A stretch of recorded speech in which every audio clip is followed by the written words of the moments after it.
మన జగన్మోహన్ రెడ్డి గారి పాలన ఎలా అనిపిస్తుంది? జగన్మోహన్ రెడ్డి పాలన సూపర్గా ఉంది.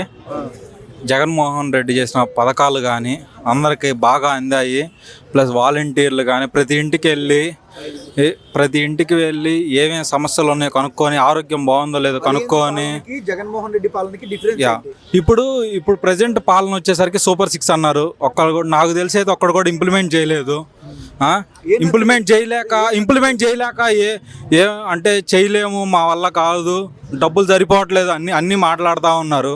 అంటే ఇంత ముందర జగన్మోహన్ రెడ్డి అంత కోవిడ్ 2 సంవత్సరాల కష్టాల్లో ఉన్నా సరే అన్ని పథకాలు అందించి అందరికి డబ్బులు అందించి అంతా మంచి చేశాడు. వాలంటీర్లను పెట్టి ప్రతి ఒక్కరికి ఏం కావాలో అంతా చూసి అంతా డబ్బులు ఎవరెవరికి కావాలి, ప్లస్ ఆరోగ్యం గురించి ప్రతి ఇంటికి వెళ్ళి కోవిడ్లో ప్రతి సంవత్సరం ప్రతి నెల ప్రతిరోజు ఎవరెవరికి ఆరోగ్యం ఎలా ఉంది, ఇన్ కేసు కానీ ఫారెన్ నుండి వస్తే వాళ్ళని క్వారంటైన్లో పెట్టడం 21 days. ప్రతి ఒక్కరిని Jaganmohan Reddy day to day every update కనుక్కున్నాడు. అంటే వాళ్ళ పరిపాలన అంతా బాగుందని అర్థం. అది ఇవాళ జరిగిన అసెంబ్లీ సమావేశాల్లో జగన్ డిమాండ్ ఏంటంటే ప్రతిపక్ష హోదా కోసం జగన్ చాలా డిమాండ్ చేస్తున్నాడు. ఎందుకు చెప్తాను.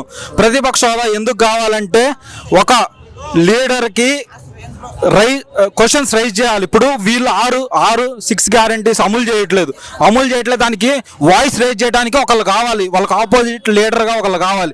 ఆపోజిట్ లీడర్ ఎవరంటే దానికి జగన్మోహన్ రెడ్డి కరెక్ట్ పర్సన్.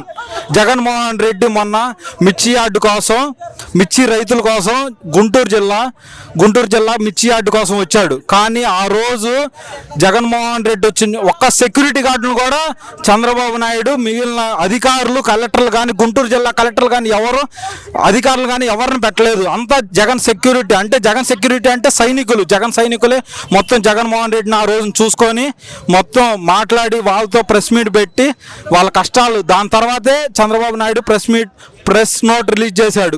ఎవరికి? నరేంద్ర మోడీకి ప్రెస్ నోట్ రిలీజ్ చేశాడు. రైతులకి మిర్చి యార్డు రేట్లు పెంచాలని నోట్ రిలీజ్ చేసి దానికి ఇప్పుడు పెంచుతామని మేము అనుకుంటున్నాం. అది జగన్మోహన్ రెడ్డి యొక్క బలం.